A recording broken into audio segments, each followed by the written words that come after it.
Um, I have a request to mic up. Okay. Is it going to make a weird sound? I hope not. Cool. I hope not. So thanks, Mandy. I know I did talk about it last week, about interviewing you, and I said to you that I was going to wait until Gavin was here, and that was just a bit of a trick, really, because Gavin can always watch the video, can't he? Yeah. So, yes. And I know he will. Yes, he will, because I will send him the link. So, Mandy, thank you for stepping up to the interview table. Thanks for singling me out. It's okay. It's okay. So, questions are similar to what we've had before.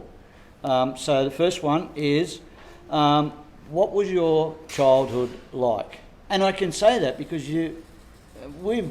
and I'll be checking because we've experienced a bit of your childhood. Yep. I grew up here in this church pretty much. How old were you when you moved to Blaney? I was 9. 9. I was 9 when we moved, and the move was all excitement and no fear because I don't know, I didn't really have heaps of ties back at my old school. Like, I had some friends, but I don't think I really understood like the emotional connection you were supposed to have with friends, that you're supposed to miss them when you go and you never come back. But I don't know, I was really excited. I loved growing up in this church. It was, a pretty good, it was a good childhood.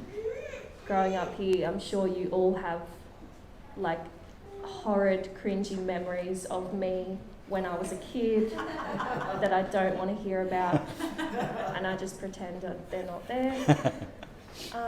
So, yeah, my childhood was great. Was good? Okay. Yes. So where were you? Do you remember much about before you came to Blaney?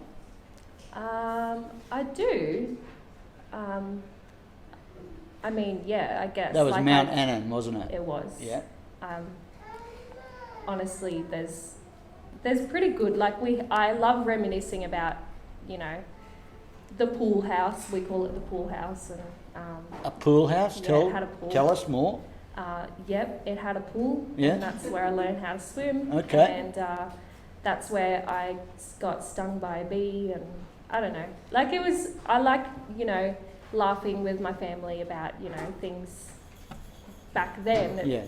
It was all really good. There was nothing horrid. Yeah. Not that I remember. Were the family as crazy in Mount Annan as they were when they arrived here? Part of it, Yeah. so yeah. Yeah. Yeah, we were pretty much the same. Okay. Pretty consistent with Yeah. our level of craziness. Okay, good. So, do you have a hobby? Do you have something that you do to relax? What is it that you do to relax? I guess I have a few. I think my biggest, most obvious one is music. I love music, and I think the relaxing part for me is listening to music. So I'm winding by listening to just songs that I love. And I also play music. I like learning new things with music. And I really, really like leading my church with music. I think We like it too. I think that, where I am, I think that's definitely where God wants me to be right now, and He's wanted me to be for a long time, and I just really like being a part of my church in that way. Yeah, nice. So, do you remember how you came to a faith decision that you were going to be a Jesus follower? I do. There's 2 different times that I want to bring up. So the first time was, I don't even remember what year it was. I was around 10, 11. I'm not really sure, my parents would probably know, but it was the year we went to Hillsong, and I was part of the kids program, and like it was really easy. Like we split up into groups one day, really small groups, and then they said, do you want to spend your life with Jesus? And I was like, oh yeah, absolutely. Like I have been so far, but it was my decision now. And they gave me a little bracelet that said, what would Jesus do? And it was so cute, and I wore it for like 4 years. And that was the first decision I made. I was super excited about it. I went to school and told all my friends Nice. who weren't Christians. But it was like the most exciting thing that happened to me. The second time was in 2015 when my second cousin, Gabby, she invited me to go to Soul Survivor, which is a camp, Christian camp, and that was, I was excited to go and spend time with my cousin that I don't really get to see very often, but I didn't know that I was going to spend time with Jesus. Nice. And that was, I think that was the transition for me mentally from like accepting Jesus as a child and accepting Jesus as an adult. Yeah. I think that was kind of like a big girl thing to do for me. It was nice. kind of like, well now, as an adult Christian, it's going to be different as a child Christian, obviously. And this is kind of my acceptance. This is, yes, I'm going to do what you ask now, God. Yeah. And Soul Survivor has really impacted you, hasn't it, to the point where you are now a real advocate for Soul Survivor, and we do that as part of the church now, don't we? Yes, I really like that story. I want to mention that. So in 2018, I went to Soul, and I wasn't really feeling very Jesus-y. I was like, I don't really want to be here. It was really uncomfortable for me, but that's a whole different story. The reason is not important, but I kind of, while I was there, I was feeling really empty, like I didn't really need to be there, and I wasn't really having much impact there, and I felt God tell me why. And it was because I was there, besides bringing Lucy along, I was there all alone. And I had a purpose that I didn't know, and because I didn't know, I wasn't fulfilling it. And I just turned to my uncle who was sitting next to me, and I said, I am not coming back to Soul Survivor without a youth group. And he's just like, oh, okay. And I don't know if he really kind of knew that it was like a huge revelation for me, but he does now, because I'm like, I keep bringing it up. I'm like, do you remember that time? And he's like, yes. And I'm like, look at my youth group. And in 2019, I got to bring, was it 8 kids? 8 kids to Soul Survivor. And that, I think, really changed each of their lives in their own way, which it did, for sure. Makes me so happy. Yeah, that's good. That's so good. And it's really interesting that you said that you didn't feel like being there, but you went, and that's sometimes part of our Christian walk, isn't it? That it's not always walking hand in hand with Jesus. Sometimes it's really lows. There's lows in it. So apart from can you expand on maybe some highs and lows that may encourage some of us in your Christian walk? And how you got through those lows and how you enjoyed the highs? Yeah, okay. So I think a low for me was probably that I was with someone who I didn't feel like myself around that person, and that included my Christian self and coming to church and stuff like that. I feel like I wasn't really living a Christian life just because I didn't want to be at church, and I didn't feel like there was much purpose to coming to church or anything like that. And I also felt kind of disconnected a little bit from members of the church family. I didn't, and I knew that was happening, and I didn't want to kind of pursue that connection anymore. I feel like coming out of that, I knew that I would be accepted back into God's family just because as soon as I wanted to, I was just blessed in so many ways. Like I got a really good job, and there was people around me that were just so supportive, and I was just so blessed, and that was kind of me feeling like, oh, welcome home, kind of like the prodigal son. Let's all welcome her back. It might not have been super noticeable to people around me, I don't really know, but like that's how I felt inside. Nice. So Nice. yeah. Nice. And you talk about you've got a good job, and I just want to highlight one thing which you wouldn't tell us, but I want to share, in the fact that you made a stand at work that you didn't want to work Sundays so you could be at church. You remember that conversation? Yeah. Yep. That's a big thing, guys, for somebody that is prepared to knock back double time. Yeah. So that they can be in the house of God. And that's just a testament to Mandy's character and her love for Jesus. So I just wanted to embarrass you a little bit with that story. But I think that's great, and that's something that we can all learn from.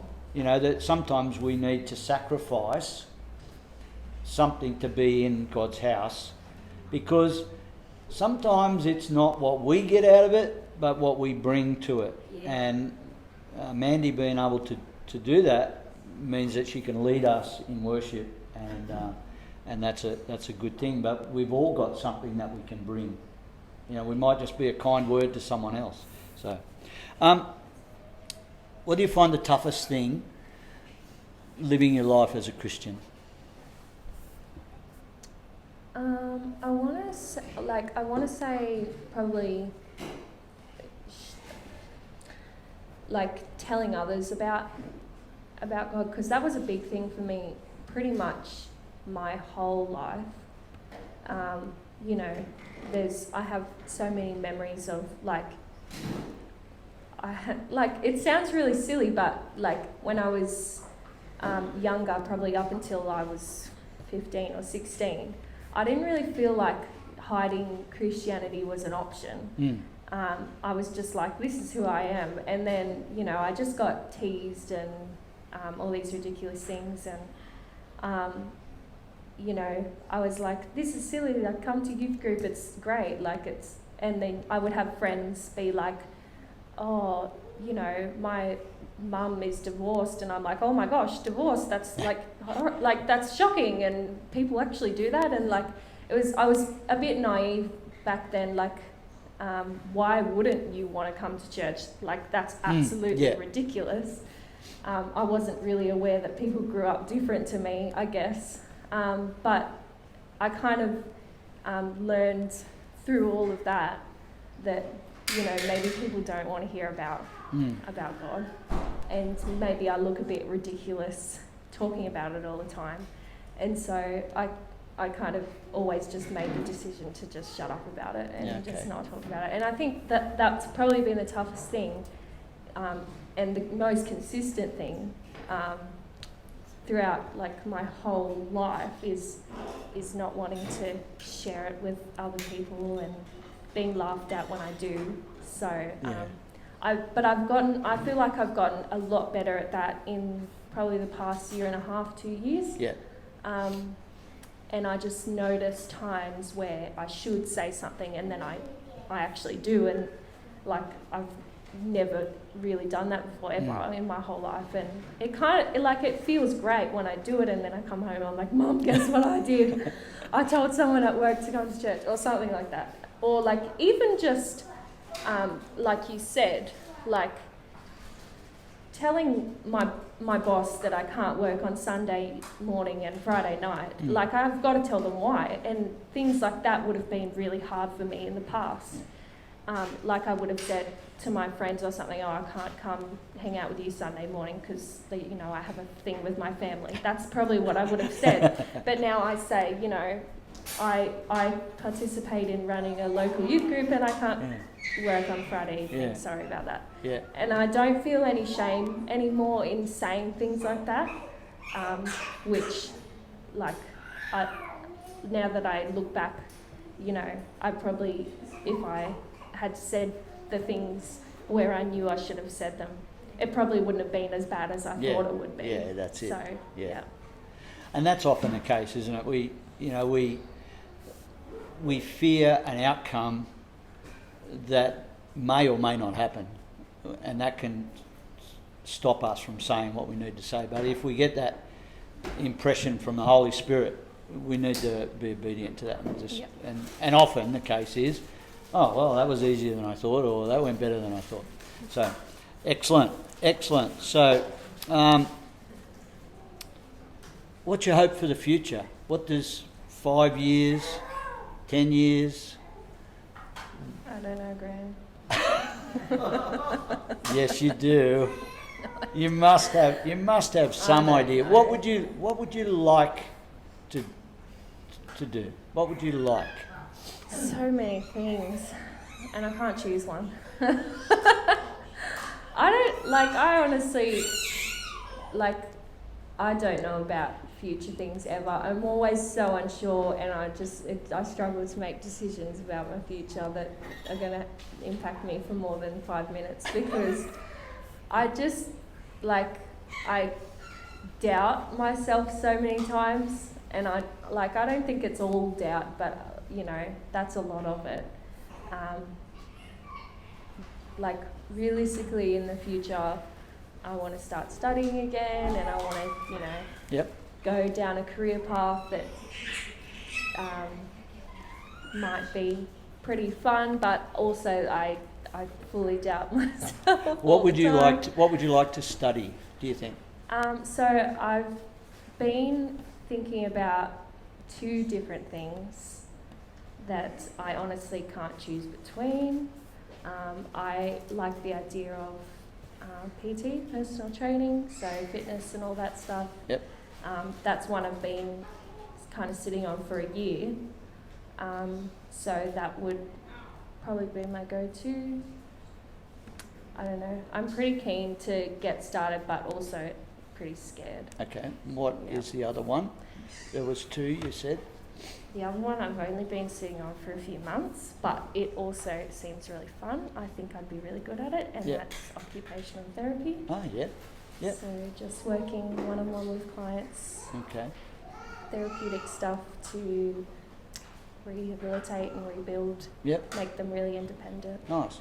So, I can see that. I can see you being good at both of those things, because you would then be working with someone in a holistic way that you could maybe help them physically, mentally, and get the opportunity maybe spiritually as well. So that would be a good thing to do.